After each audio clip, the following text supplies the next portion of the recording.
জ্বলছে। ওটা যখন ডোর খোলা হচ্ছে তখন লাইট অন হচ্ছে, ফ্রিজে যখন আমরা দরজা করি তখন তো লাইট অন হয়, ওই সেটা সেই সিস্টেম করা আছে ওখানে। আর কম্প্রেসার অন হচ্ছে, কম্প্রেসার কার কোন কোন ভায়া হয়ে অন হচ্ছে? থার্মোস্ট্যাট।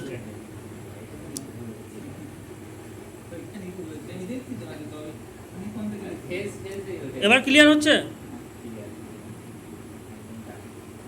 এইটাই হচ্ছে কি কিসের ওয়ারিং? এটা